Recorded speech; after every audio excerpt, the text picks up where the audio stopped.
क्या हम कभी ये सोच सकते हैं कि एक ऐसा भी समय था, मतलब एक ऐसा दौर जहां एक सरकार ने बाकायदा एक कानून पास करके देवताओं के पुनर्जन्म लेने पर ही बैन लगा दिया था? हाँ, सुनने में बिल्कुल किसी फैंटेसी कहानी जैसा लगता है। बिल्कुल। लेकिन ये बात है 19वीं सदी के चीन की। पेकिंग शहर में एक पूरा सरकारी महकमा हुआ करता था जिसे कॉलोनियल ऑफिस कहते थे। और आपको पता है इसका काम क्या था? देवताओं का रजिस्ट्रेशन करना? हाँ, देवताओं का रजिस्ट्रेशन। मतलब अगर कोई भगवान सरकार की नज़र में कोई बुरा बर्ताव करता है तो उसके अगले जन्म पर रोक लगा दी जाती थी। और ये कोई मिथक या मनगढ़ंत कहानी नहीं है, मतलब ये मानव इतिहास की एक बहुत ही गंभीर राजनीतिक चाल थी। चीनी सरकार को दरअसल ये डर था कि अगर कोई बहुत ही प्रभावशाली देवता मंगोलिया के किसी इलाके में पुनर्जन्म ले लेता है तो वहां के लोग उस नए भगवान के नेतृत्व में एकजुट हो जाएंगे। अच्छा, बगावत के डर से? बिल्कुल, चीन की सत्ता के खिलाफ एक बहुत बड़ा सैन्य विद्रोह हो सकता था। इसीलिए उन्होंने क्या किया, उन्होंने धर्म और ईश्वरीय सत्ता को सीधे लाल फीताशाही यानी रेड टेप के नीचे लाकर खड़ा कर दिया। मतलब सोचिए जरा, एक भगवान जो ब्रह्मांड चला रहा है उसे एक सरकारी क्लर्क से अपनी अगली पैदाइश के लिए आप लाइसेंस लेना पड़ रहा है। हाँ, बिल्कुल सही कहा आपने। तो यही वो अजीबोगरीब और हैरान कर देने वाला सच है जो आज हमारी इस गहन चर्चा का केंद्र है। आज हम जेम्स जॉर्ज फ्रेजर की जो कालजयी पुस्तक है द गोल्डन बो, अ study in magic and religion, उसके अध्याय 4 ह्यूमन गॉड्स यानी मानव देवता का गहराई से विश्लेषण कर रहे हैं। हम उन स्रोतों को खंगालेंगे जो बताते हैं कि कैसे शुरुआती मानव खुद को देवताओं से कम नहीं समझता था, कैसे जादू से धर्म का जन्म हुआ और कैसे इंसानी समाज में एक जादूगर धीरे धीरे एक निरंकुश तानाशाह बन गया। बिल्कुल, लेकिन इस पूरी चर्चा में आगे बढ़ने से पहले एक बात को शुरुआत में ही स्पष्ट कर लेना बहुत जरूरी है। हाँ, वो बहुत जरूरी है। देखिए, हम यहाँ जेम्स जॉर्ज फ्रेजर की ऐतिहासिक और एंथ्रोपोलॉजिकल यानी मानव वैज्ञानिक रिसर्च को पढ़ रहे हैं। यह किसी भी आधुनिक धर्म, आस्था या विचारधारा पर कोई टिप्पणी या समर्थन नहीं है। एकदम सही, हम किसी पक्ष का समर्थन नहीं कर रहे हैं। हाँ, हमारा मकसद सिर्फ और सिर्फ एक तटस्थ नजरिए से ये समझना है कि आदिम काल में इंसानी दिमाग ने प्रकृति को, खुद को और इस पूरे ब्रह्मांड को कैसे समझना शुरू किया था। बिल्कुल, ये सिर्फ इस बात की पड़ताल है कि मानव सभ्यता का विकास हुआ कैसे। तो चलिए इस विकास की बिल्कुल शुरुआत में चलते हैं।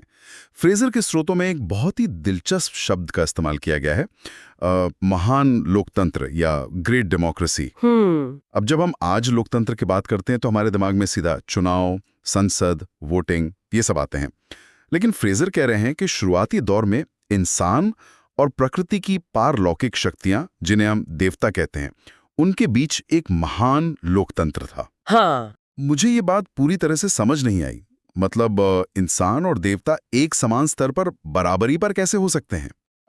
देखिए, इस विचार को समझने के लिए ना हमें आज के जो हमारे वैज्ञानिक नजरिए हैं उनको पूरी तरह से किनारे रखना होगा। ठीक है। आज हम जानते हैं कि ब्रह्मांड कुछ निश्चित नियमों से चलता है ना? गुरुत्वाकर्षण है, मौसम के चक्र हैं, कॉज एंड इफेक्ट है। लेकिन शुरुआती इंसान के पास ये ज्ञान नहीं था। उसे साइंस नहीं पता था। बिल्कुल, उसके लिए प्रकृति में जो कुछ भी हो रहा था, चाहे वो हवा का चलना हो, बारिश का होना हो या किसी बीमारी का फैलना हो, उसे लगता था कि उसके पीछे कोई ना कोई व्यक्तिगत चेतना या कॉन्शियस विल है। मतलब कोई बैठा है जो ये सब कर रहा है। हाँ, उसे लगता था कि पेड़ के पीछे, नदी के भीतर या आसमान में कोई व्यक्ति बैठा है। और चूंकि इंसान को लगता था कि ब्रह्मांड के पीछे कोई व्यक्ति है, तो उसने यह भी सोच लिया कि वो उस व्यक्ति से अपना काम निकलवा सकता है। अरे वाह! और यहीं से फिर जादू की शुरुआत होती है। एकदम सही। लेकिन यहाँ एक पेंच है। मतलब आज हम जादू को एक अलग नजरिए से देखते हैं, जैसे स्टेज पर कोई इल्यूजन या ट्रिक दिखाना, और धर्म को एक गहरी आस्था मानते हैं। उस आदिम काल में जादू और धर्म का समीकरण क्या था? फ्रीजर के अनुसार आदिम इंसान देवताओं के सामने हाथ जोड़कर गिड़गिड़ाता नहीं था। अच्छा। नहीं, वो जादू के जरिए उन पर दबाव बनाता था।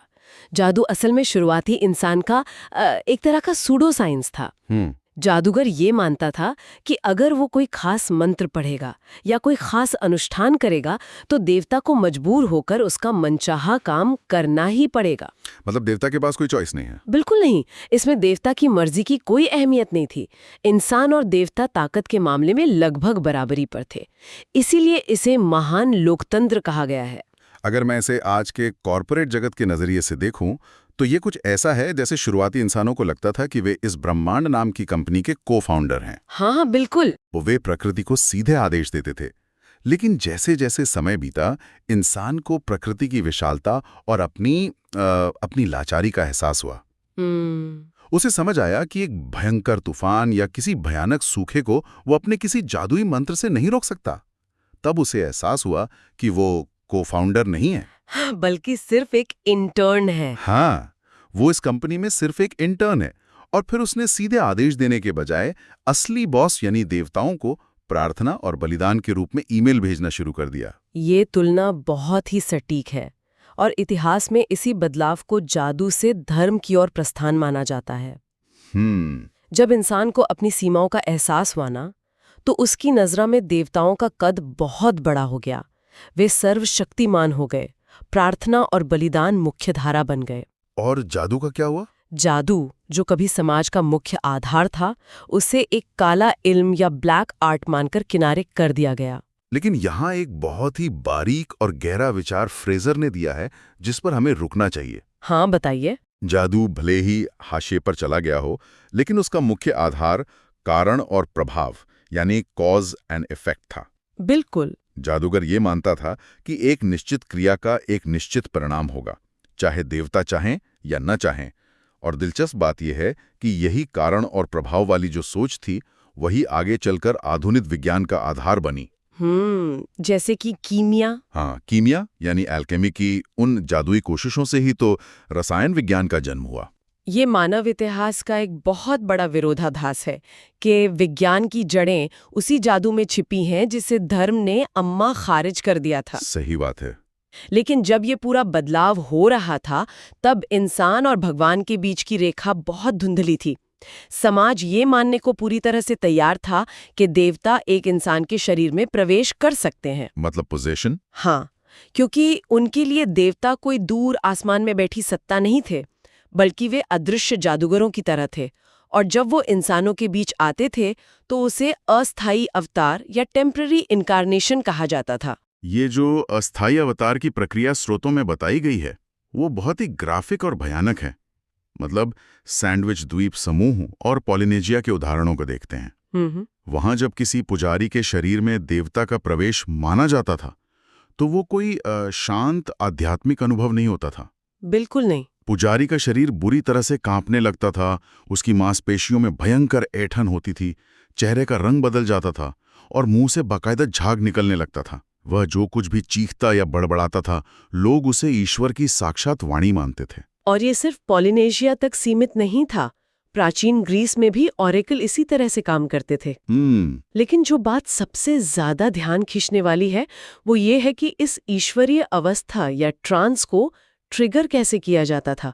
इसके लिए बहुत ही चरम तरीकों का इस्तेमाल होता था। मुख्य रूप से ताज़ा खून पीना और भारी मात्रा में जहरीला धुआं सूंघना। स्रोतों में इसके जो उदाहरण हैं वे किसी हॉरर फिल्म के दृश्य जैसे लगते हैं। हाँ, बहुत ही डरावने हैं। आर्गस में अपोलो के मंदिर में रात के समय एक मेमने की बलि दी जाती थी और एक महिला उसका ताज़ा खून चखकर भविष्यवाणी करती थी।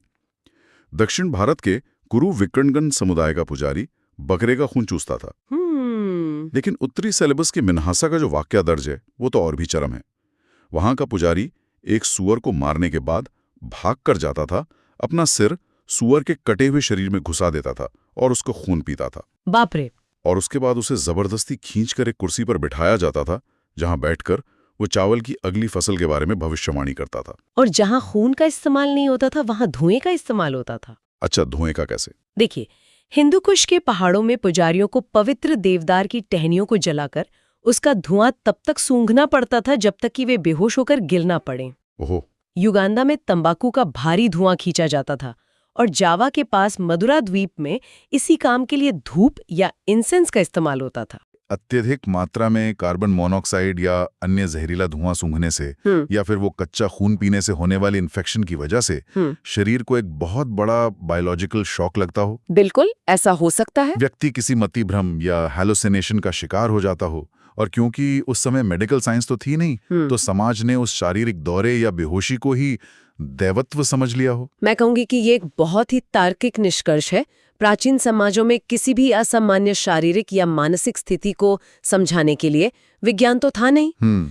अगर किसी व्यक्ति की आवाज बदल गई है या उसकी ताकत अचानक से बढ़ गई है, तो उनके पास केवल एक ही स्पष्टीकरण था कि इसके अंदर कोई बाहरी आत्मा या देवता आ गया है। सही बात है। इस अवस्था में इंसान को न केवल ज्ञान बल्कि अलौकिक शक्ति मिलने का भी दावा किया जाता था।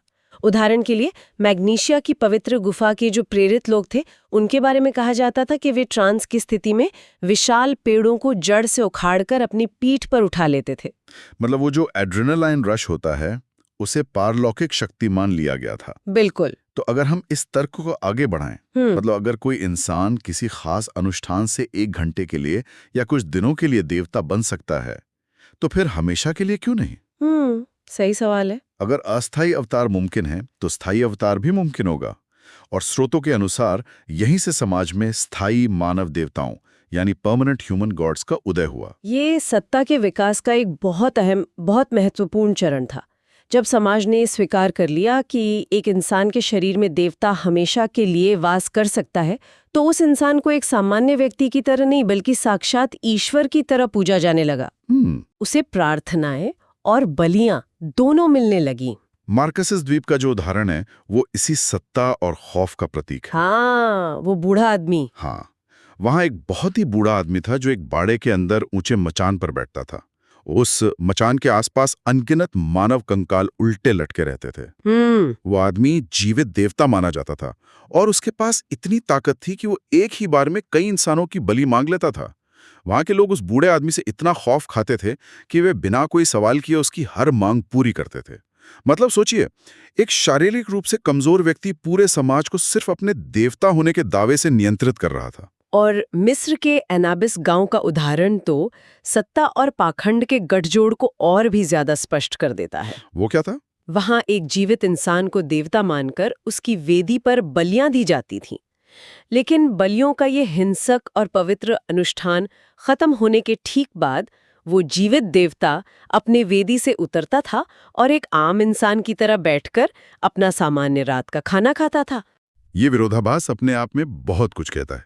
मतलब एक पल में आप ब्रह्मांड के रचयिता हैं जिसके लिए खून बहाया जा रहा है, और अगले ही पल आप कह रहे हैं कि आज सब्जी में नमक कम है। हाँ, ये अजीब जरूर लगता है, लेकिन ये अंधविश्वास की ताकत को दर्शाता है। बिल्कुल। अफ्रीका के जिम्मा समुदाय का राजा इसका एक और उदाहरण है। वो खुद को धरती का एकमात्र देवता मानता था। उसका अहंकार इस हद तक पहुंच गया था कि अगर उसकी इच्छा के खिलाफ या बिना उसकी आज्ञा के बारिश हो जाती थी, तो वो भयंकर क्रोध में आकर आसमान की तरफ तीर चलाने लगता था। उसे लगता था कि आसमान ने उसके आदेश की अवहेलना कैसे की। माशोना देवता का वाकया भी कुछ ऐसा ही है, जो शाही झोपड़ी के सामने लगातार 3 घंटे तक सुअर की तरह पसीना बहाते हुए नाचता था। हाँ। लेकिन इस पूरे अध्याय में जो बात मुझे सबसे ज्यादा दिलचस्प लगी, वो है भारत के नीलगिरी पहाड़ियों के टोडा जनजाति के दूध वालों का उदाहरण। वो बहुत रोचक है। उनका दूध का काम इतना पवित्र माना जाता था कि उन पुजारियों में एक अलग ही स्तर का अहंकार आ गया था। एक दूध वाले से जब पूछा गया कि क्या वो सूरज को सलाम करता है, तो उसने अपनी छाती ठोककर बहुत ही स्पष्ट शब्दों में कहा, मैं सूरज को सलाम क्यों करूं, मैं तो खुद एक भगवान हूं। अगर हम इन सभी घटनाओं को एक बड़े परिदृश्य में रखकर देखें, तो ये सिर्फ अज्ञानता या अंधविश्वास का मामला नहीं था। तो क्या था? ये राजनीति थी। समाज में राजनीतिक और सामाजिक सत्ता को मजबूत करने का ये सबसे अचूक तरीका था। अगर कोई राजा, मुखिया या पुजारी खुद को सीधे ईश्वर घोषित कर दे, तो आम जनता के पास उसके फैसलों पर सवाल उठाने की कोई गुंजाइश ही नहीं बचती। सही बात है। इंसान से बहस की जा सकती है, लेकिन ईश्वर से कौन बहस करेगा? ये एक बहुत ही शानदार बिंदु है।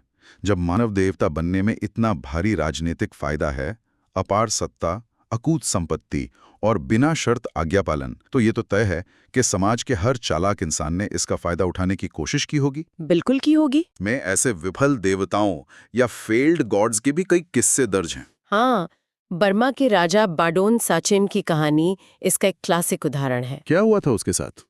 वो एक बहुत ही क्रूर और अत्याचारी शासक था, लेकिन सत्ता के नशे में उसे ये भ्रम हो गया कि वो भगवान बुद्ध का नया अवतार है। अच्छा। उसने महल की सुख सुविधाएं छोड़ दी और बौद्ध भिक्षुओं को ये समझाने की कोशिश की कि अब वो नया भगवान है।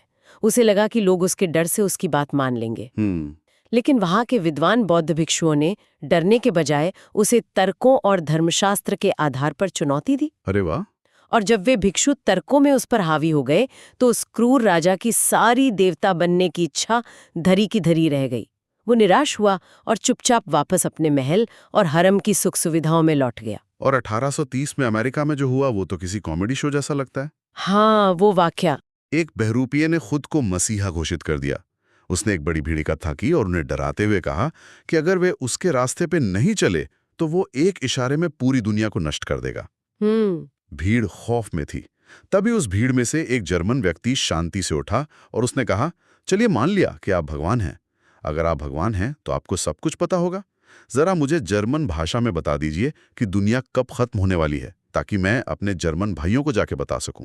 और उस भगवान को सबके सामने ये स्वीकार करना पड़ा कि उसे जर्मन भाषा नहीं आती। बिल्कुल। जिस पर उस जर्मन व्यक्ति ने चिल्लाकर कहा कि यह आदमी पाखंडी और पागल है। कुछ ही मिनटों में वो भीड़ जो खौफ से कांप रही थी, उस बहरूपीय का मजाक उड़ाते हुए वहां से तितर-बितर हो गई। लेकिन हर विफल देवता इतना मजाकिया नहीं होता। कुछ समूहों ने इस देवत्व के विचार को एक बहुत ही खतरनाक और आत्मघाती स्तर तक पहुंचा दिया था। जैसे ये मान लिया था कि वे पूरी तरह से ईश्वर में विलीन हो चुके हैं और अब वे स्वयं ईश्वर हैं। और इसके परिणाम क्या हुए? इसके परिणाम बहुत भयंकर थे। जब आप खुद को ईश्वर मान लेते हैं तो आप इंसानी कानूनों और नैतिकता से ऊपर उठ जाते हैं।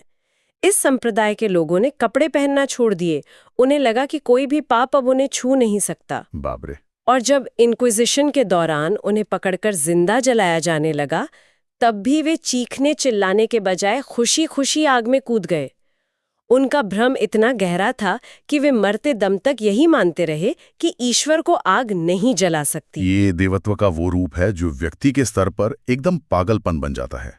लेकिन जब इस देवत्व को एक व्यक्ति से निकालकर एक संस्था का रूप दे दिया जाता है, यानी जब भगवान बनना एक पूरे सिस्टम या नौकरशाही का हिस्सा हो जाता है, तो चीजें और भी जटिल हो जाती हैं। बिल्कुल। जैसे कि बौद्ध लामाओं के पुनर्जन्म की प्रक्रिया। जब एक लामा की मृत्यु होती है तो उसके पुनर्जन्म को खोजने के लिए एक पूरी प्रक्रिया अपनाई जाती है।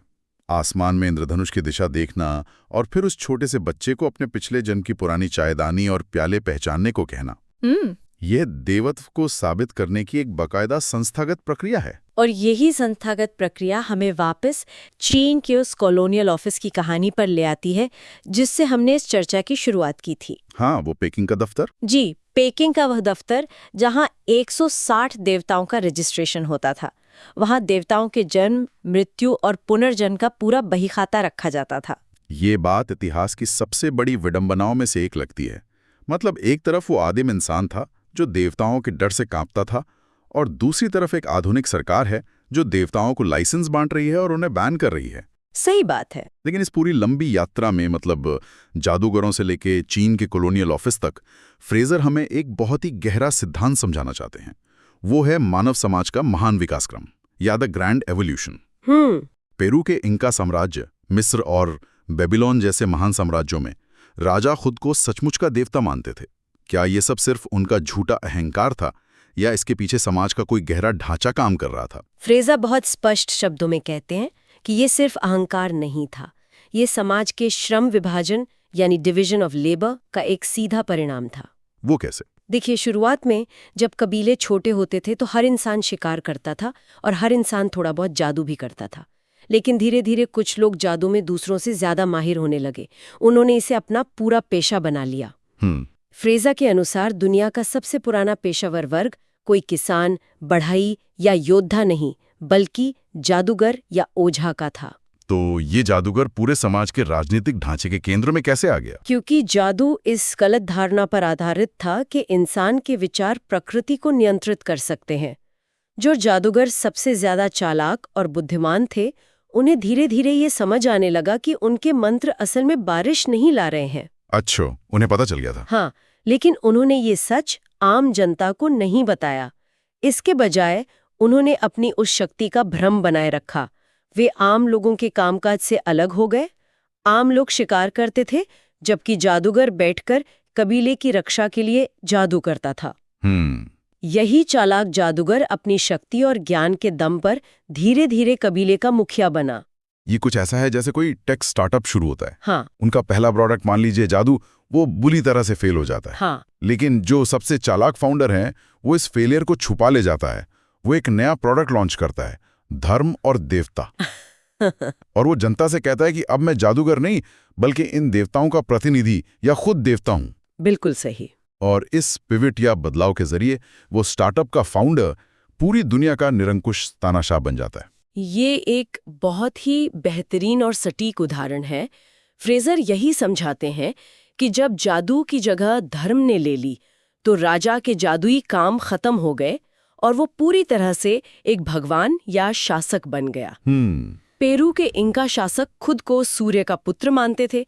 मिस्र में राजा को सूर्य देवता रा का पुत्र और एक साक्षात ईश्वर माना जाता था। और वो श्याम के राजा का उदाहरण। हाँ, श्याम के राजा के शरीर के अंगों के लिए एक बिल्कुल अलग ही भाषा बनाई गई थी, जो किसी आम इंसान के लिए इस्तेमाल नहीं हो सकती थी। अरे वाह! इन सब चीजों ने समाज को उस शुरुआती आदिम लोकतंत्र से निकालकर, जहां सब बराबर थे, एक पूर्ण तानाशाही या डिस्पुटिज्म में धकेल दिया। अंततः इस प्रक्रिया ने नागरिक सत्ता और धार्मिक सत्ता को अलग-अलग हाथों में बांट दिया। मतलब जिस इंसान ने हजारों साल पहले डरकर सबसे पहले ये सोचा होगा कि वो एक मंत्र पढ़कर बारिश करवा सकता है, उसी के उस एक गलत तार्किक विचार ने दुनिया के सबसे पहले पेशे को जन्म दिया। बिल्कुल। और उसी प्रक्रिया ने मानव समाज के पूरे राजनीतिक ढांचे को आकार दे दिया। ये सफर वाकई में अविश्वसनीय है। इंसान ने प्रकृति के खौफ और अपनी बेबसी से बचने के लिए सबसे पहले जादू का सहारा लिया। जब जादू काम नहीं आया, तो उसने अपनी कल्पना से विशाल देवताओं को गढ़ा।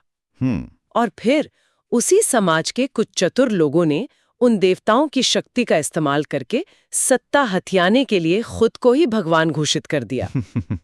इस पूरी विकास यात्रा के मूल में इंसान की एक ही चाहत थी, प्रकृति को समझना और उस पर किसी भी तरह से अपना नियंत्रण स्थापित करना। और इसी बात पर हम इस बहुत ही गहरी चर्चा के बिल्कुल अंत में आ गए हैं। लेकिन जाने से पहले हमें एक बहुत ही महत्वपूर्ण सवाल पर विचार करना चाहिए, जिस पर शायद हमने अभी तक ध्यान नहीं दिया है। हाँ, वो क्या है? फ्रेजर ने अपनी किताब में कहा था कि शुरुआती इंसान ये मानने को तैयार नहीं था कि दुनिया अव्यक्तिक ताकतों या इम्पर्सनल फोर्सेस और विज्ञान के ठंडे निश्चित नियमों से चलती है। वो हर घटना के पीछे किसी व्यक्तिगत शक्ति या कॉन्शियस विल को खोजना चाहता था। ऐसा इसलिए क्योंकि एक नियम या एक फॉर्मूले से आप प्रार्थना नहीं कर सकते। आप गुरुत्वाकर्षण से दया की भीख नहीं मांग सकते। बिल्कुल नहीं। लेकिन किसी व्यक्ति या ईश्वर से आप प्रार्थना कर सकते हैं, उसे खुश कर सकते हैं।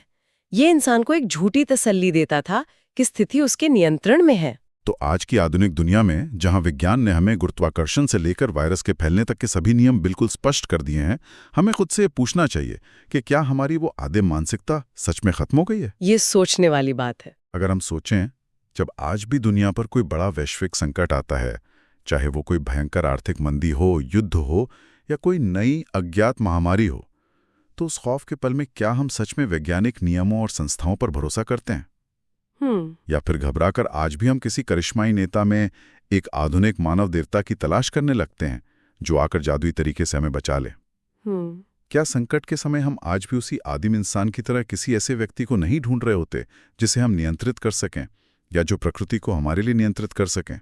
ये एक बहुत ही गहरा सवाल है जो हमें ये सोचने पे मजबूर करता है कि क्या हमने मनोवैज्ञानिक स्तर पर सच में कोई विकास किया है, या हम आज भी सिर्फ अच्छे कपड़े पहने हुए वही आदिम इंसान हैं जो तूफान से डरे हुए हैं। अगली बार जब हम किसी भयंकर तूफान को देखते हैं या रात के तारों भरे अनंत आसमान को निहारते हैं, तो हमें खुद से यही पूछना चाहिए, क्या हम सच में प्रकृति के उन नियमों को स्वीकार कर चुके हैं या आज भी हम अपने अंदर के उस आदिम भ्रम को पाले हुए हैं? इसी विचार के साथ आज की इस गहन चर्चा को यहीं समाप्त करते हैं। गहराई से सुनने और सोचने के लिए बहुत बहुत धन्यवाद। जरा इस बात की कल्पना कीजिए कि एक चुनाव का माहौल है और एक ऐसे नेता को सत्ता सौंपी जा रही है जिसका काम देखिए अर्थव्यवस्था को सुधारना या सड़कें बनाना बिल्कुल नहीं है। मतलब कोई भू राजनीतिक मसले नहीं सुलझाने उसे। उस नेता का बस एक ही काम है, ये पक्का करना कि कल अच्छी बारिश हो। और सर्दियां ज्यादा कठोर ना हो, है ना? बिल्कुल। मतलब सुनने में तो ये किसी फैंटेसी फिल्म की कहानी लग सकती है, लेकिन सोचिए अगर वो नेता ऐसा ना कर पाए तो क्या होगा। आज के समय में तो बस उसे अगले चुनाव में वोट नहीं मिलेंगे, लोग उसे सत्ता से बाहर कर देंगे। हाँ, लेकिन जिस दौर की हम आज इस गहरी चर्चा में बात करने जा रहे हैं, वहां विफलता का मतलब सिर्फ अपनी कुर्सी गंवाना नहीं था, इसका सीधा मतलब था अपनी जान से हाथ धोना। ये सच में बहुत ही अजीब और खौफनाक स्थिति लगती है, क्योंकि आज के इस आधुनिक समाज में हम सत्ता और प्रकृति के बीच कोई ऐसा सीधा संबंध नहीं देखते। सही बात है। हमारे लिए राजनेता मतलब नीतियां, प्रशासन, ये सब। मौसम चक्र से उनका क्या लेना देना। लेकिन मानव इतिहास के शुरुआती दौर में सत्ता की परिभाषा पूरी तरह से अलग थी। मतलब उनका काम सिर्फ टैक्स वसूलना नहीं था। बिल्कुल नहीं। सत्ता का मतलब केवल कर वसूलना या सेना का नेतृत्व करना नहीं था। उनका काम ब्रह्मांडीय शक्तियों पर नियंत्रण रखना था। और इसी विषय पर सर जेम्स जॉर्ज फ्रेजर ने अपनी किताब द गोल्डन बाउ में बहुत विस्तार से लिखा है। हाँ, और आज हम इसी किताब के 5वें अध्याय पर बात करेंगे, जिसका नाम है डिपार्टमेंटल किंग्स ऑफ नेचर, यानी प्रकृति के विभागीय राजा। इसी स्रोत सामग्री के आधार पर हम ये समझने की कोशिश करेंगे कि सत्ता का ये आदिम स्वरूप कैसा था, प्राचीन इटली के जंगलों से लेकर अफ्रीका के सूखे इलाकों और कंबोडिया के रहस्यमयी समाजों तक। प्राचीन ग्रीस और इटली के जो गणराज्य थे, रोम और एथेंस का उदाहरण यहाँ बहुत ही काम का है। हाँ, जब वहाँ राजशाही के खिलाफ क्रांतियां हुई थी। बिल्कुल। जब गणतांत्रिक व्यवस्थाएं स्थापित हुईं तो एक बहुत ही दिलचस्प घटना घटी।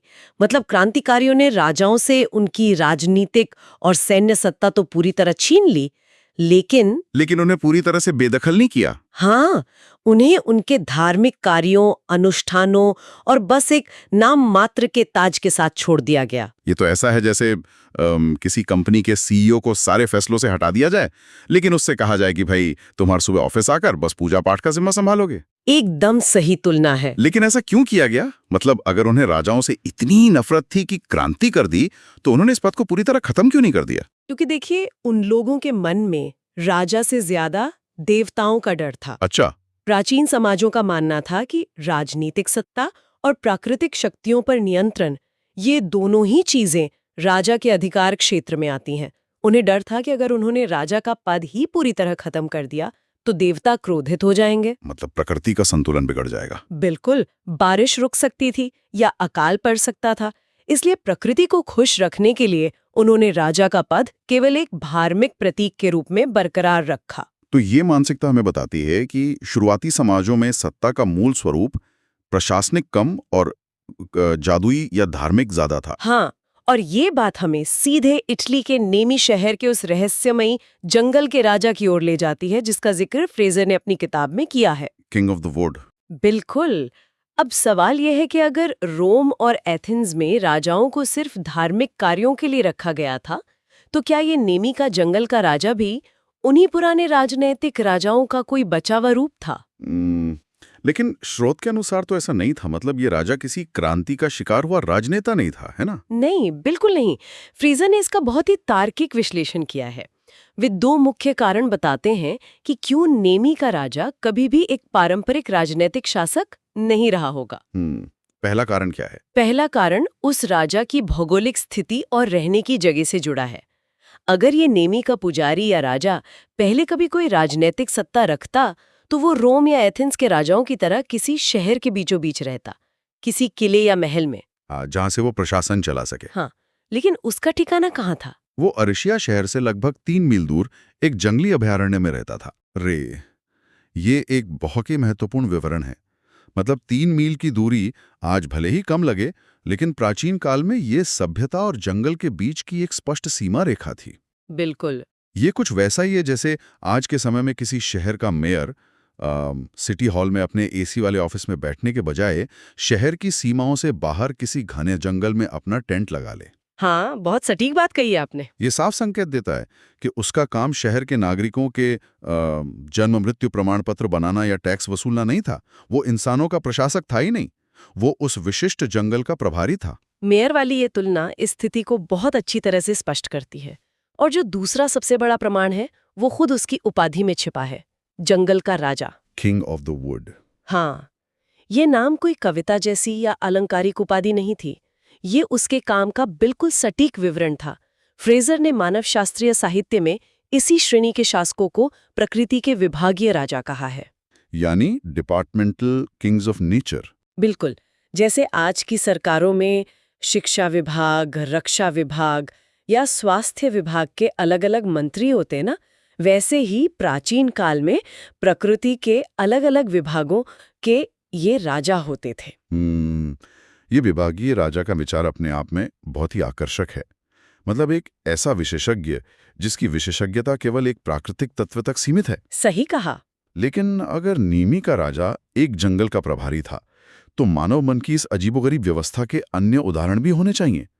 क्या समाजों ने सिर्फ जंगलों के लिए राजा बनाए, या मानव अस्तित्व के लिए सबसे महत्वपूर्ण चीज यानी पानी के लिए भी ऐसे राजा थे? पानी के लिए राजाओं का होना तो और भी ज्यादा महत्वपूर्ण था। और इस सवाल का जवाब खोजने के लिए हमें इटली के जंगलों से निकलकर अफ्रीका की ओर चलना होगा, जहां प्रकृति की चुनौतियां कहीं अधिक क्रूर थीं। बिल्कुल।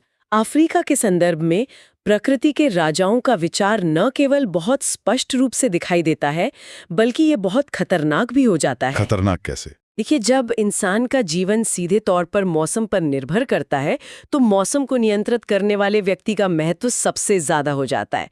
उदाहरण के लिए, कॉन्गो नदी के मुहाने के पास बुम्मा नाम की एक पहाड़ी है। वहां नम्बुलू वुमू नाम का एक विभागीय राजा रहता है। उसे पूरे इलाके में बारिश और तूफान का राजा माना जाता है। सिर्फ बारिश और तूफान का? हाँ, और इसी तरह अगर हम ऊपरी नील क्षेत्र की जनजातियों को देखें तो उनके पास पारंपरिक अर्थ में कोई राजा या मुखिया नहीं होता। वे केवल बारिश के राजाओं को ही सर्वोच्च सत्ता मानते हैं। अच्छा, जिन्हें स्रोत में माता कौड़ो कहा गया है। बिल्कुल, माता कौड़ो। लेकिन एक बात बताइए, वे बारिश बुलाते कैसे थे? मतलब इसके पीछे की क्या प्रक्रिया थी? स्रोत में बारी जनजाति और एबिसिनिया की जनजातियों के बहुत ही दिलचस्प तरीके बताए गए हैं। हाँ, बारी जनजाति का बारिश का राजा किसी विशाल अनुष्ठान के बजाय एक बहुत ही साधारण सी चीज का इस्तेमाल करता था, एक छोटी सी घंटी। घंटी? बस, हाँ, हैंडबेल। वो उस घंटी को बजाते हुए जमीन पे पानी छिड़कता था, बस इतना ही।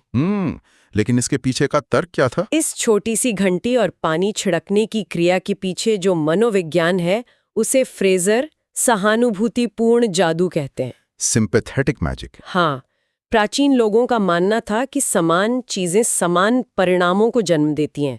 मतलब घंटी की आवाज बारिश की बूंदों के गिरने की आवाज की नकल करती है, और पानी छिड़कना बारिश के होने की नकल है। ओहो, मैं समझ रहा हूँ।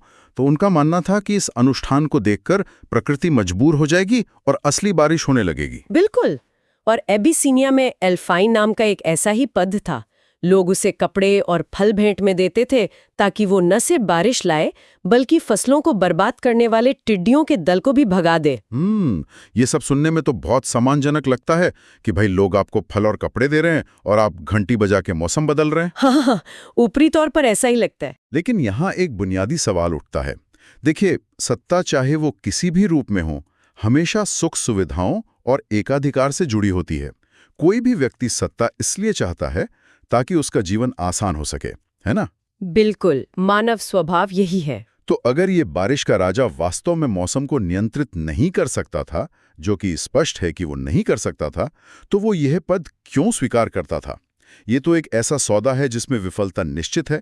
इस पद में ऐसा क्या था जो इसे इतना खतरनाक बनाता था? यही तो सबसे खौफनाक हिस्सा है। सत्ता के इस रूप के साथ जो जवाबदेही जुड़ी थी, वो किसी भी आधुनिक राजनेता की कल्पना से परे है। मतलब क्या? क्या होता था अगर बारिश नहीं आती थी? देखिए, मार्च के अंत में जब बारिश का मौसम शुरू होने वाला होता है, पूरा इलाका एक भट्टी की तरह तप रहा होता है। जानवर भूख और प्यास से मरने लगते हैं, जो कि उस समाज की मुख्य संपत्ति होते हैं। अगर आसमान साफ रहता है और बारिश नहीं होती, तो वो हताशा हिंसा में बदल जाती है।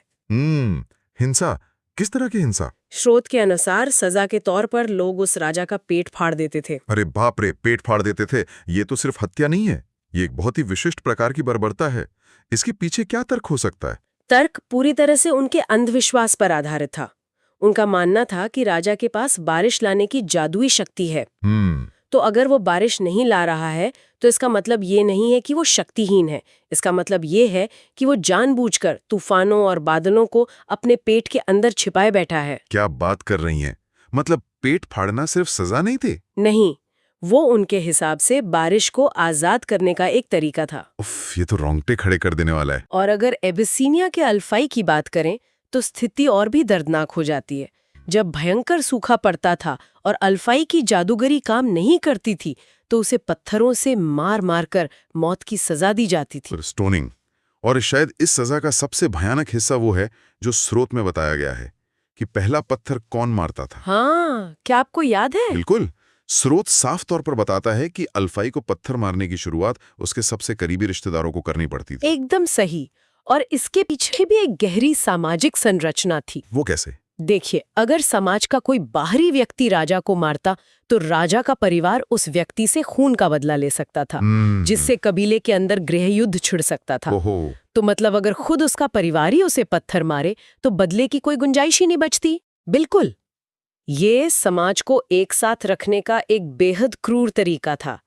और इसी लगातार मौत के साये का नतीजा था कि जब एक पश्चिमी पर्यवेक्षक ने उस इलाके का दौरा किया तो उसने पाया कि अल्फाई के पद पर एक बहुत ही बूढ़ा और कमजोर आदमी बैठा था। कोई जवान आदमी ये पद लेना ही नहीं चाहता होगा। हाँ, और बाद में पता चला कि वो बूढ़ा आदमी भी ये जिम्मेदारी नहीं उठाना चाहता था और उसने अपना पद छोड़ दिया था।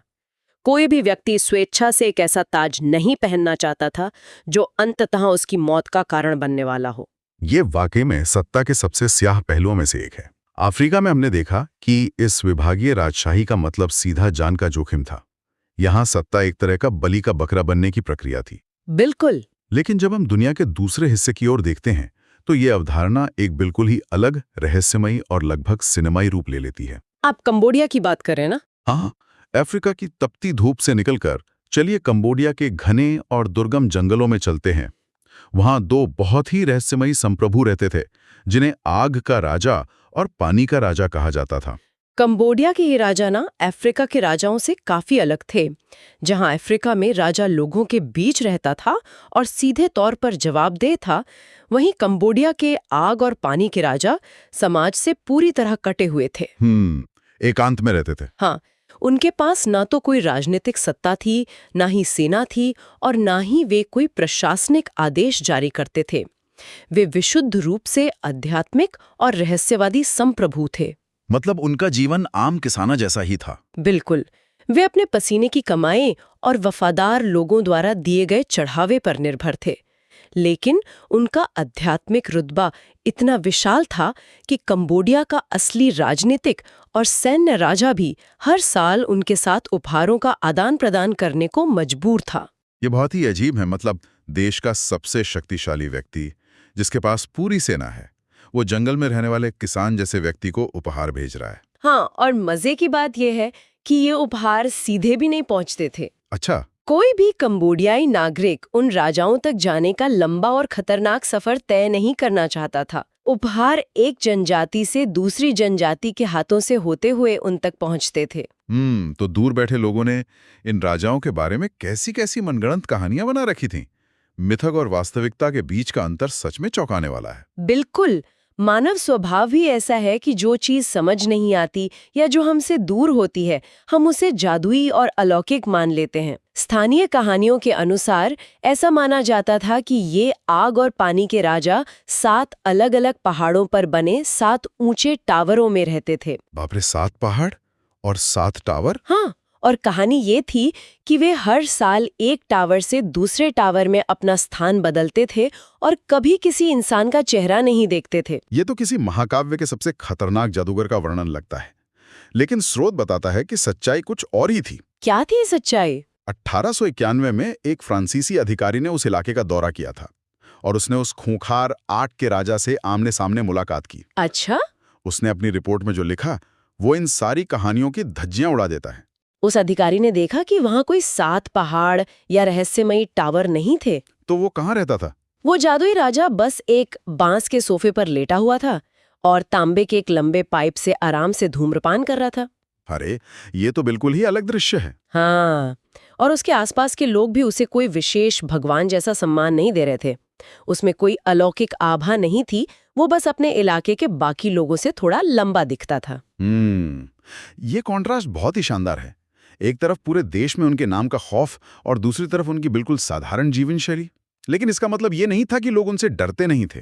बिल्कुल डरते थे। उनका डर उनकी शारीरिक बनावट से नहीं, बल्कि उस जादू से था जो उनके नाम के साथ जुड़ा था। हाँ, एक साधारण दिखने वाले व्यक्ति के पास जब असीमित शक्तियां मानी जाती हैं, तो वो और भी खतरनाक हो जाता है। ये किसी ऐसे इंसान की तरह है जिसके हाथ में दुनिया को खत्म करने वाले परमाणु हथियारों के बटन हो। एकदम सही कहा। वो व्यक्ति भले ही सोफे पर बैठा हो, लेकिन हर कोई उससे खौफ खाएगा। स्रोत बताता है कि इन राजाओं को बुरी नजर वाला माना जाता था। ईविल आई। हाँ, वे इतने खतरनाक माने जाते थे कि जब वे गांव से गुजरते थे तो वे जानबूझकर जोर जोर से खांसते थे ताकि लोगों को चेतावनी मिल जाए और वे उनके रास्ते से दूर हट जाएं। मतलब वे खुद किसी को नुकसान नहीं पहुंचाना चाहते थे, लेकिन उनका अस्तित्व ही लोगों के लिए दहशत का कारण था। बिल्कुल, और ये दहशत मुख्य रूप से उन 3 जादुई वस्तुओं से जुड़ी थी जिन्हें टैलिस्मैन कहा जाता है। ये वस्तुएं इस राजशाही परिवार की विरासत थीं। ये वस्तुएं क्या थीं? ये वस्तुएं इस बात का प्रतीक थीं कि उनके पास प्रकृति को नष्ट करने की क्षमता है। पहली वस्तु थी कुई नाम की बेल का एक फल। अच्छा।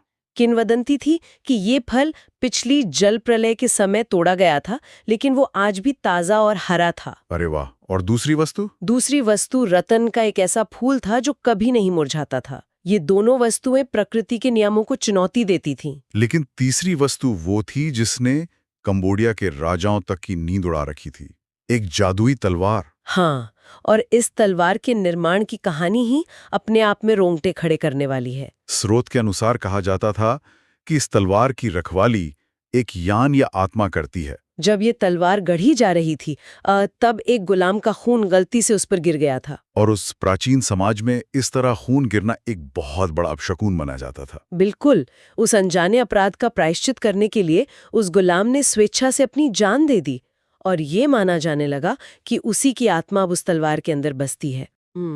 उस आत्मा और उस तलवार की शक्तियों का जो वर्णन स्रोतों में है ना, वो किसी भी प्रलयंकारी कहानी से कम नहीं है। ऐसा क्या कर सकती थी वो तलवार? मान्यता ये थी कि अगर पानी का राजा अपनी जादुई वस्तुओं का इस्तेमाल करे तो वो पूरी धरती को डुबाने वाली प्रलयंकारी बाढ़ ला सकता है। और आग के राजा की उस जादुई तलवार के बारे में तो ये खौफ था कि अगर वो उसे म्यान से सिर्फ कुछ इंच बाहर निकाल लें तो आसमान में सूरज छिप जाएगा और दुनिया के सारे इंसान और जानवर गहरी अंतहीन नींद में सो जाएंगे। बाप रे। और अगर गलती से भी उसने उस तलवार को पूरी तरह से म्यान से बाहर निकाल लिया तो इस दुनिया का ही अंत हो जाएगा। सोचिए जरा उस दबाव की। हाँ, एक ऐसा समाज जो ये मानता हो कि एक इंसान के हाथ की एक छोटी सी हरकत पूरी दुनिया को खत्म कर सकती है, वो समाज उस इंसान के साथ कैसा व्यवहार करेगा? वे खौफ में जिएंगे। बिल्कुल। बारिश बुलाने के लिए लोग इस तलवार के सामने भैंसों, सूरों, मुर्गियों और बत्तखों की बलि देते थे। यहाँ तक कि कंबोडिया का असली राजा भी इस तलवार को लपेटने और शांत रखने के लिए हर साल कीमती रेशम और सूती कपड़े बेचता था। ये श्रद्धा नहीं थी, ये विशुद्ध रूप से खौफ था। लेकिन देखिए, इतनी अपार जादुई शक्ति जिसे दुनिया खत्म करने में सक्षम माना जाता था, उस राजा के लिए कोई आशीर्वाद नहीं थी। आशीर्वाद नहीं थी? क्यों? कंबोडिया में भी विभागीय राजा होना एक भयंकर श्राप ही साबित होता था, ठीक अफ्रीका की तरह। लेकिन उनका पेट तो नहीं फाड़ा जाता था ना? भले ही उनका पेट नहीं फाड़ा जाता था, लेकिन उनके जीवन का अंत भी उतना ही अजीब और क्रूर था।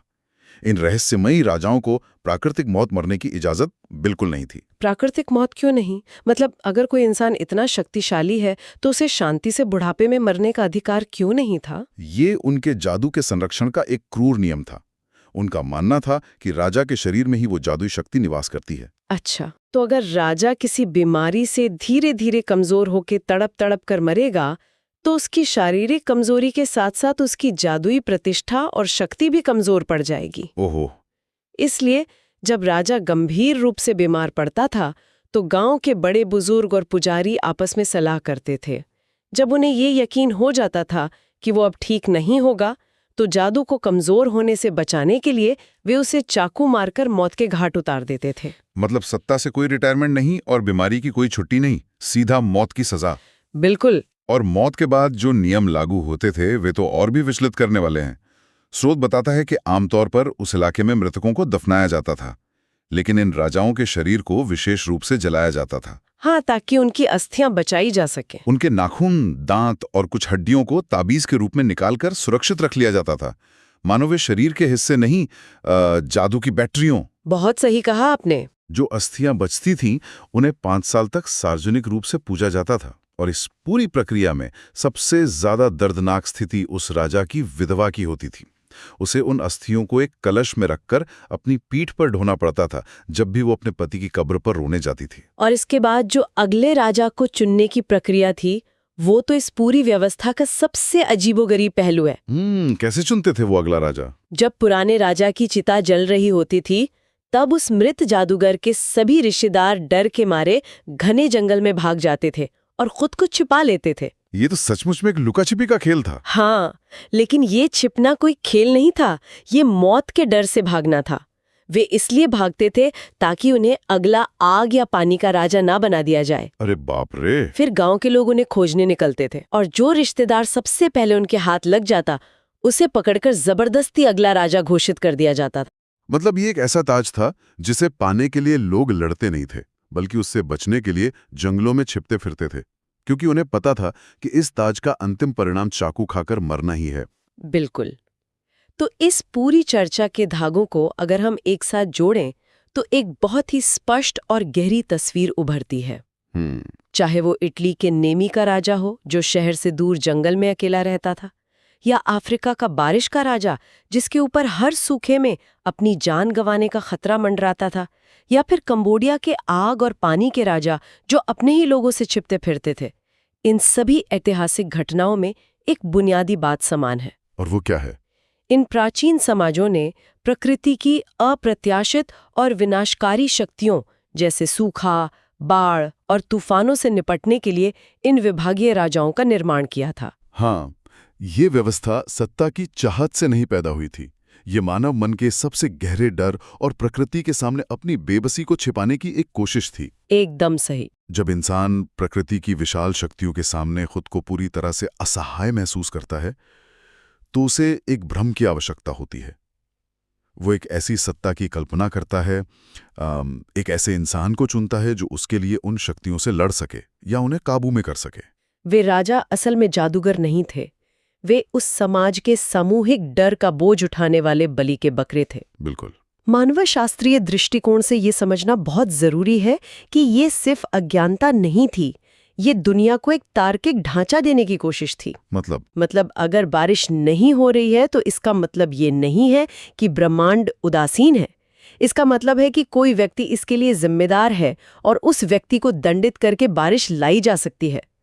ये नियंत्रण का एक भ्रम था जो अराजकता से ज्यादा सुकून देने वाला था। और यही वो बिंदु है जहां यह प्राचीन इतिहास अचानक से हमारे आज के समय से जुड़ जाता है। आधुनिक समाज इन कहानियों को सुनकर हैरान होता है। हम सोचते हैं कि वे कितने अंधविश्वासी थे, जो बारिश के राजा का पेट फाड़ देते थे या बीमार राजा को चाकू मार देते थे। लेकिन क्या हम सच में उनसे इतने अलग हैं? यही तो। अगर हम मानव मनोविज्ञान की गहराई में झांकें, तो क्या सच में कोई बुनियादी बदलाव आया है? आज जब कोई भयंकर प्राकृतिक आपदा आती है या कोई ऐसी वैश्विक महामारी फैलती है जिस पर विज्ञान का भी तुरंत कोई नियंत्रण नहीं होता, या अचानक से वैश्विक आर्थिक मंदी आ जाती है, हाँ, और रातों रात लाखों नौकरियां चली जाती हैं, जिन चीजों पर किसी एक व्यक्ति का कोई नियंत्रण नहीं होता, तब समाज की प्रतिक्रिया क्या होती है? क्या आधुनिक मानव समाज भी राजनेताओं की ओर उसी हताशा भरी नजरों से नहीं देखता? बिल्कुल देखता। क्या हम ये उम्मीद नहीं करते कि किसी पद पर बैठा व्यक्ति रातों रात सब कुछ ठीक कर देगा, मानो उसके पास अर्थव्यवस्था या मौसम को ठीक करने वाली कंबोडिया की कोई जादुई तलवार हो? ये एक बहुत ही गहरा सवाल है। जब भी दुनिया में कोई संकट आता है और समाज किसी चमत्कार या रातों रात समाधान की उम्मीद में किसी एक व्यक्ति की ओर देखता है, तो ये हमें सोचने पर मजबूर करता है कि क्या इंसान अपनी मनोवैज्ञानिक जड़ों से पूरी तरह अलग हो पाया है? शायद नहीं। क्या हम आज भी अनजाने में ही सही, संकट के समय उसी बारिश के राजा की तलाश नहीं कर रहे होते हैं। इस गहरे और सोचने पर मजबूर कर देने वाले सवाल के साथ हम आज की इस चर्चा को यही विराम देते हैं। बिल्कुल। मानव इतिहास और मनोविज्ञान के इस सफर में हमारे साथ जुड़ने के लिए बहुत बहुत धन्यवाद। आज की इस गहन चर्चा में जिसे हम अपना डीप डाइव कहते हैं, हम इतिहास और मनोविज्ञान के एक बहुत ही दिलचस्प मोड़ पर खड़े हैं।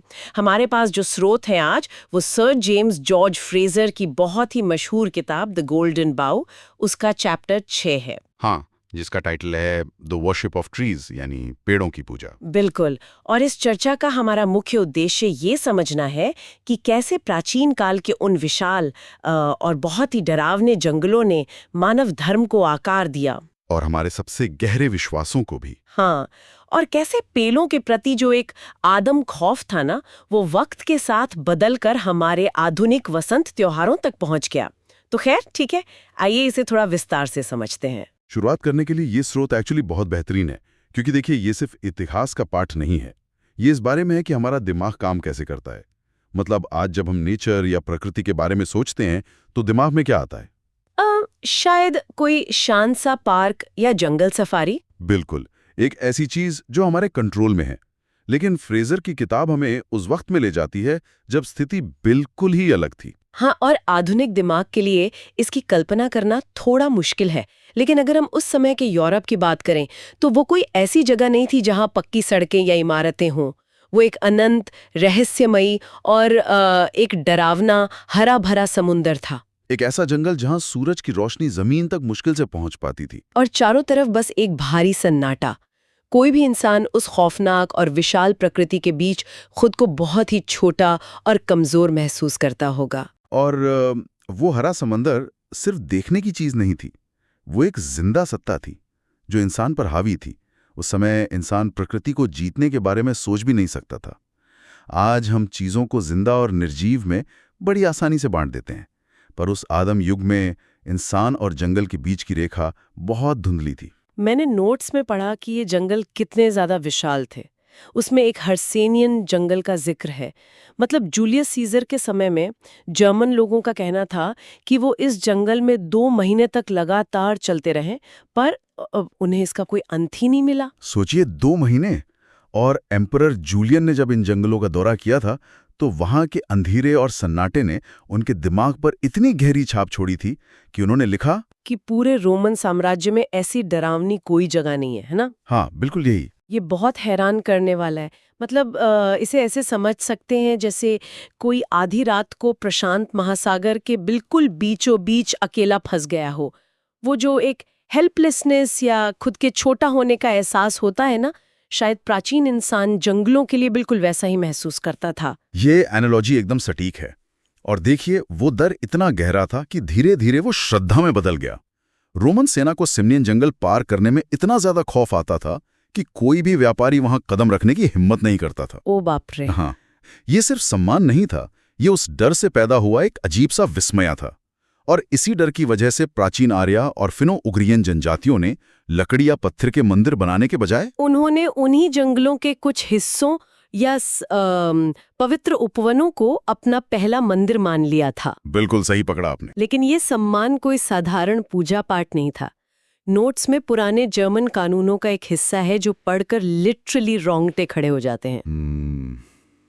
वो छाल छीलने वाला कानून? हाँ, मतलब अगर कोई व्यक्ति किसी जिंदा पेड़ की छाल छीलने का अपराध करता था तो उसकी सजा ये थी कि उस अपराधी की नाभि को काटकर उस पेड़ के उस हिस्से पर कीलों से ठोक दिया जाता था जहां से उसने छाल निकाली थी। और फिर उस इंसान को उस पेड़ के चारों ओर तब तक घुमाया जाता था जब तक कि उसकी आंतें उस पेड़ के तने से लिपट न जाएं। उफ, ये बेहद भयानक है। मतलब कोई ऐसी सजा के बारे में सोच भी कैसे सकता है? ये भयानक जरूर है, लेकिन अगर हम उनके लॉजिक को पकड़ने की कोशिश करें तो वो बहुत क्लियर है। उनके दिमाग में पेड़ की छाल और इंसान की स्किन दोनों एक ही चीज थी। अच्छा। हाँ, पेड़ का रस और इंसान का खून उनके लिए बराबर था। तो जब वो उस मुर्दा छाल की जगह जिंदा इंसान की आंतें लेपेट रहे थे तो उसका सीधा सा मतलब था कि पेड़ की जान के बदले इंसान की जान। उनके लिए उस वक्त पेड़ की जिंदगी और इंसान की जिंदगी की कीमत में कोई फर्क नहीं था। वाओ, ये बात तो रोम जैसे डेवलप हो चुके शहर में भी देखने को मिलती है। मैंने स्रोत में पढ़ा कि रोम के फोरम में रोमुलस का एक पवित्र अंजीर का पेड़ था और पैलेटाइन हिल पर एक कॉर्नल पेड़ था। हाँ, और जब भी लोग उन पेड़ों को थोड़ा सा भी सूखता या मुरझाता हुआ देखते थे तो वो पानी की बाल्टियां लेकर ऐसे दौड़ पड़ते थे जैसे वहां किसी इमारत में भयंकर आग लग गई हो और उसे अभी बुझाना हो। और यहीं पर आकर ये विषय एक बहुत इंटरेस्टिंग मोड़ लेता है, क्योंकि इस पॉइंट पर पेड़ सिर्फ लकड़ी का टुकड़ा नहीं रह जाता, वो एक जिंदा सांस लेने वाला और दर्द महसूस करने वाला प्राणी बन चुका है, जिसे एंथ्रोपोलॉजी या मानव विज्ञान में एनिमिज्म कहा जाता है ना? बिल्कुल, एनिमिज्म। प्राचीन इंसान पूरी तरह से ये विश्वास करने लगा था कि पेड़ों के अंदर भी हमारी तरह भावनाएं हैं और एक आत्मा होती है। और इस एनिमिज्म का जो विस्तार है वो दुनिया के अलग अलग हिस्सों में कितनी गहराई तक था, ये सोर्स के उदाहरणों से पूरी तरह क्लियर होता है। जैसे नॉर्थ अमेरिका के हिडात्सा इंडियंस के बारे में पढ़कर मुझे बड़ा आश्चर्य हुआ। उनका जो मिसौरी नदी के पेड़ों वाला बिलीफ था। हाँ, उनका मानना था कि उस नदी के किनारे जो बड़े बड़े कॉटनवुड पेड़ उगते हैं उनकी भी एक परछाई होती है, एक आत्मा होती है। और जब नदी के तेज बहाव के कारण कोई कॉटनवुड पेड़ जड़ से उखड़ने लगता था तो वो मानते थे कि उस पेड़ की आत्मा वाकई रो रही है। बिल्कुल, वो उस टूटे हुए पेड़ की आवाज को उसका रोना मानते थे और इसी डर से वो लोग कभी किसी जिंदा कॉटनवुड को नहीं काटते थे, सिर्फ जो पेड़ खुद से गिर जाते थे बस उन्हीं की लकड़ी इस्तेमाल करते थे। और स्रोत में सिर्फ आत्मा और दर्द की बात नहीं है, एनिमिज्म के तहत पेड़ों में इंसानों की तरह मेल और फीमेल का भी कॉन्सेप्ट बहुत गहरा था। जैसे माओरी जनजाति के लोग पेड़ों को नर और मादा के रूप में पहचानते थे। और खजूर के पेड़ों का वो आर्टिफिशियल फर्टिलाइजेशन। हाँ, प्राचीन काल में नर खजूर के पराग को मादा पेड़ पर छिड़का जाता था, लेकिन हरान नामक जगह पर इस खजूर के गर्भधान को सिर्फ खेती नहीं माना गया, बल्कि इस महीने को एक बड़ा धार्मिक अनुष्ठान बना दिया गया था। वहाँ इसे सभी देवी देवताओं के शादी के त्योहार के रूप में मनाया जाता था। सही कहा ना? एकदम सही। यहाँ से ना ये विषय थोड़ा और कॉम्प्लेक्स और दिलचस्प हो जाता है, क्योंकि देखिए खजूर का गर्भाधान करना तो एक एग्रीकल्चर वाली है, साइंटिफिक प्रोसेस हो गई, उससे फसल आती है, ये समझ आता है। लेकिन स्रोत में जो भारत में आम के पेड़ का उदाहरण दिया है उसने मुझे बहुत सोचने पर मजबूर कर दिया। वो आम की शादी वाला किस्सा। हाँ, मतलब स्रोत के मुताबिक भारत में अगर किसी ने आम का बाग लगाया है तो वो मालिक तब तक अपने ही बाग का एक भी आम नहीं खा सकता था जब तक कि वो उस आम के पेड़ की शादी किसी इमली या चमेली के पेड़ से ना करवा दे। और ये सिर्फ नाम मात्र की रस्म नहीं होती थी। बिल्कुल नहीं, लोग उस पेड़ की शादी में बकायदा एक दूल्हे की तरह बारात निकालते थे, ब्राह्मणों को बड़ी दावत देते थे, यहाँ तक कि इस पूरे फंक्शन का खर्च उठाने के लिए लोग अपने सोने चांदी के गहने तक बेच देते थे। ये सच में हैरान करने वाला है। तो मेरी उलझन यही है कि मतलब एक आर्टिफिशियल शादी पर अपनी जिंदगी भर की कमाई लुटा देना, ये मानव विज्ञान या साइकोलॉजी के बारे में आखिर क्या बताता है? ये बहुत ही बढ़िया सवाल है। देखिए, ये इस बात का सबूत है कि प्राचीन इंसान खुद को प्रकृति से अलग या सुपीरियर नहीं मानता था। वो खुद को एक ही इकोसिस्टम का हिस्सा समझता था। अब जब दुनिया इतनी डरावनी और रहस्यमयी हो तो इंसान अपने डर से निपटने के लिए क्या करेगा? शायद वो सामाजिक नियम बनाएगा। एग्जैक्टली, वो नेचर पर अपने सोशल स्ट्रक्चर्स को लागू कर देता है। शादी, परिवार, रिश्ते, ये सब इंसानों ने अपनी सुरक्षा के लिए बनाए थे। तो पेड़ों की शादी करवाकर इंसान दरअसल उस डरावने जंगल को अपने समाज का हिस्सा बना रहा था। ओह, मतलब वो नेचर को थोड़ा फेमिलियर या अपना बनाने की कोशिश कर रहा था ताकि उसका खौफ थोड़ा कम हो सके। बिल्कुल, फेमिलियर चीजों से डर कम लगता है ना। ये तो बहुत ही गहरी और लॉजिकल बात है, प्रकृति का मानवीकरण करके अपने डर पर काबू पाना।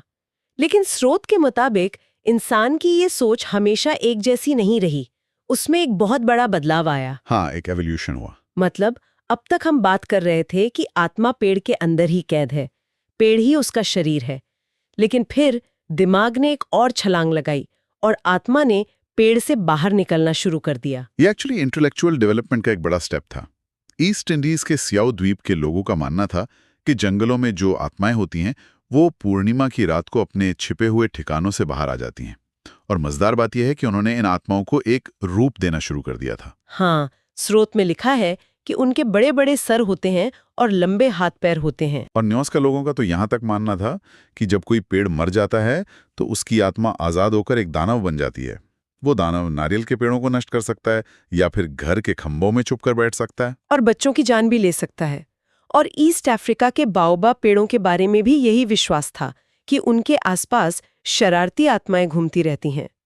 लेकिन रुकिए, यहाँ मुझे थोड़ा कंफ्यूजन है। हाँ, बताइए। अगर वो ये मानते थे कि पेड़ ही आत्मा का शरीर है, तो लॉजिक के हिसाब से पेड़ के मरने पर आत्मा को भी तो मर जाना चाहिए ना, जैसे इंसान के मरने पर होता है। पर यहाँ तो पेड़ कटने के बाद आत्मा और भी ज्यादा शक्तिशाली और डेंजर बनकर घूम रही है। ये कैसे? यही वो इंटेलेक्चुअल छलांग है जिसका मैंने अभी जिक्र किया। यही वो पॉइंट है जहां धार्मिक विश्वास एनिमिज्म से आगे बढ़कर पॉलीथीज्म यानी बहुदेववाद में कदम रख रहा है। अच्छा, तो शिफ्ट आ गया। हाँ, शुरुआती दौर में आत्मा पेड़ का ही एक अंग थी, लेकिन अब इंसान की सोच थोड़ी एब्स्ट्रैक्ट होने लगी थी। अब आत्मा पेड़ के अंदर बंद नहीं है, अब पेड़ उस आत्मा का घर बन चुका है, उसकी प्रॉपर्टी है। ओह, जैसे किसी इंसान का घर टूट जाए तो वो बेघर हो जाता है पर मरता नहीं है। एकदम सही। उसी तरह जब पेड़ कटता है तो वो आत्मा बेघर होकर दानव बन जाती है और गुस्से में घूमती है। तो इसका ब्रॉडर मीनिंग क्या निकलता है? ये सब ह्यूमैनिटी को किस तरफ ले जा रहा था? इसका मतलब ये है कि जो शक्ति पहले एक लकड़ी के टुकड़े में कैद थी, अब वो एक पावरफुल जंगल के देवता के रूप में इवॉल्व हो रही है।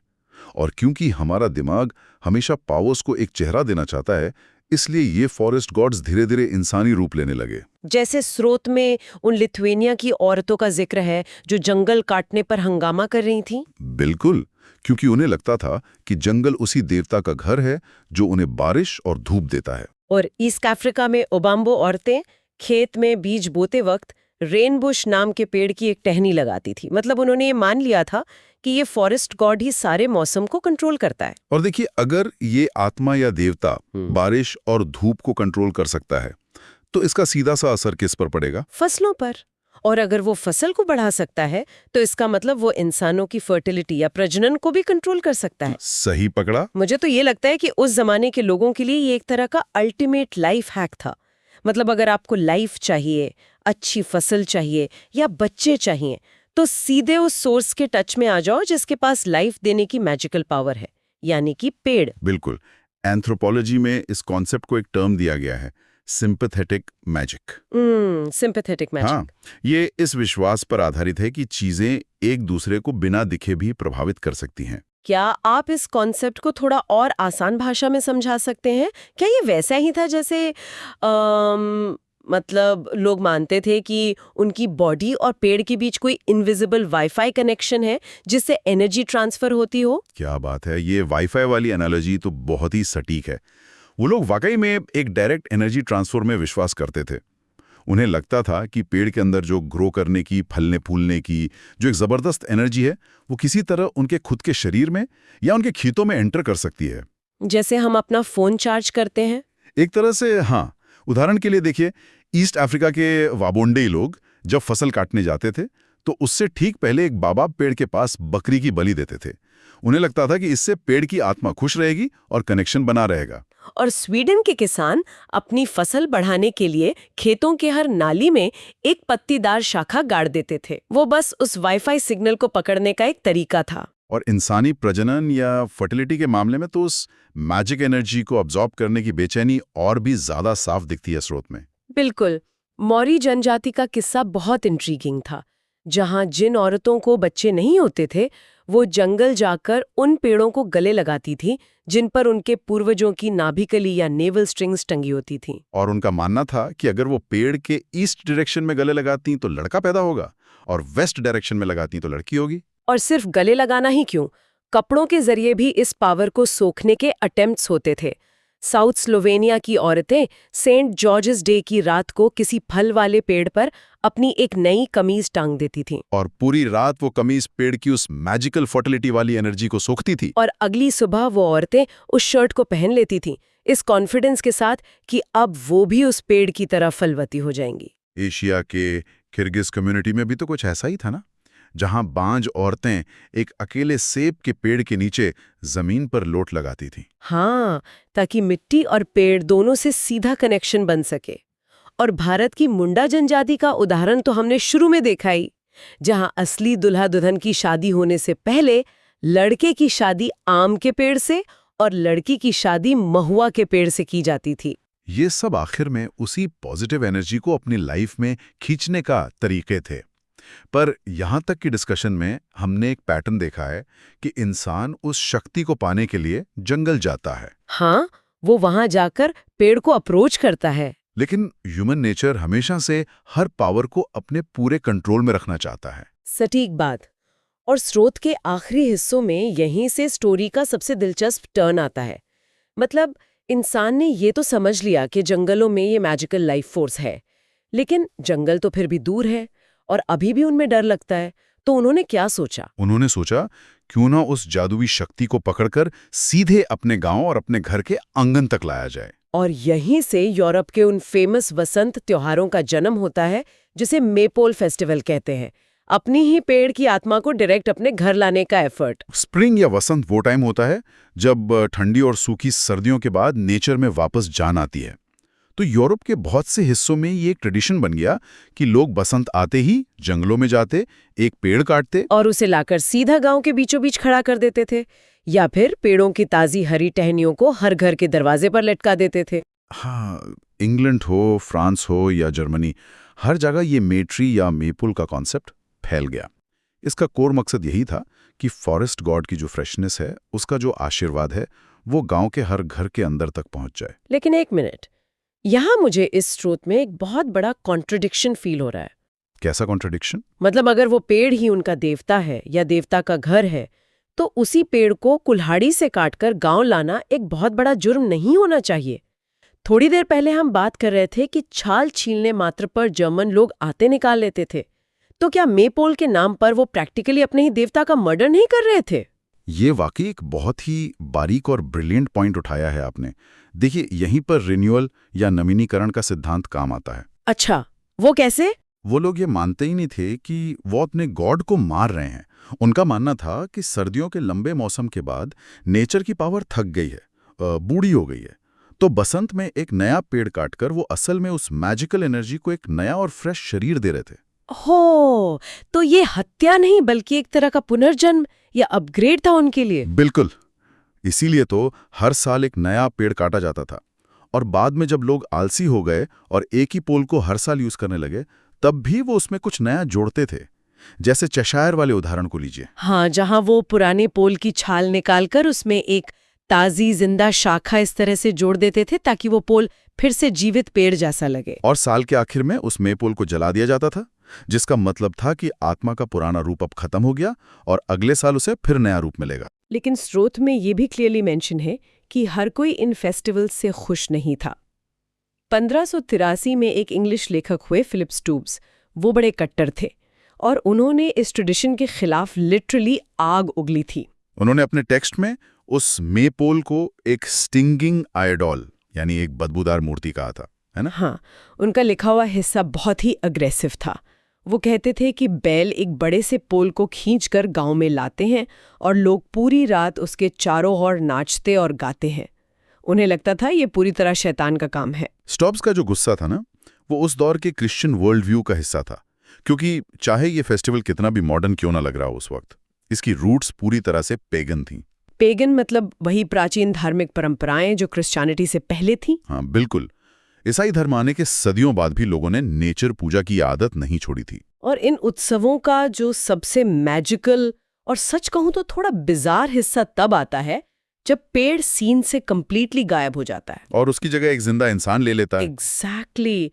अचानक से उन्हें पेड़ की आत्मा को दर्शाने के लिए किसी लकड़ी की नहीं बल्कि आस्तीन वाले इंसान की जरूरत महसूस होने लगी। जैसे एल्सास में सफेद कपड़े और मालाएं पहने एक छोटी बच्ची घर घर घूमती थी, जिसे लिटिल मे रोज कहते थे। बवेरिया में एक आदमी सर से पैर तक स्ट्रॉ या पुआल से ढक जाता था, जिसे वाल्बर बुलाते थे। और रशिया का वो ग्रीन जॉर्ज, वो आदमी जो पूरी तरह पत्तों से ढका होता था और अपने हाथ में एक जलती हुई मशाल और एक पाई लेकर चलता था। मतलब विजुअली कितना स्ट्राइकिंग लगता होगा ये सब। अगर हम थोड़ा पीछे हटकर बड़े पर्सपेक्टिव से इस बदलाव को देखें, तो ये साइकोलॉजी के विकास का क्लाइमैक्स है। अब ब्लेसिंग देने की पावर उस पेड़ से शिफ्ट होकर सीधे इंसान में आ गई है। इंसान ने नेचर गॉड को अपने ही रूप में ढाल लिया था। हिल्डेसाइम का लीफ किंग जो बर्च की टहनियों में छिपा रहता था, या ग्रॉसवार्गुला का वो ग्रास किंग जो घोड़े पर बैठकर आता था, उस वक्त उस स्पेसिफिक फंक्शन में ये लोग सिर्फ नाटक के कैरेक्टर नहीं थे, तो क्या थे? उस समाज के लिए उस एक दिन ये आम लोग ही साक्षात नेचर गॉड थे।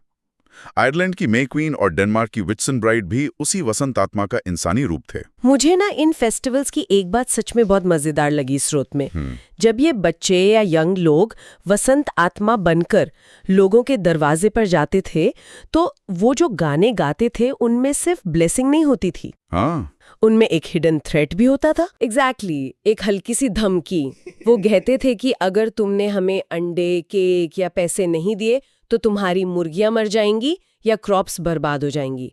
मतलब अगर भगवान का आशीर्वाद चाहिए तो चढ़ावा तो देना ही पड़ेगा बॉस, वरना श्राप झेलने के लिए तैयार रहो।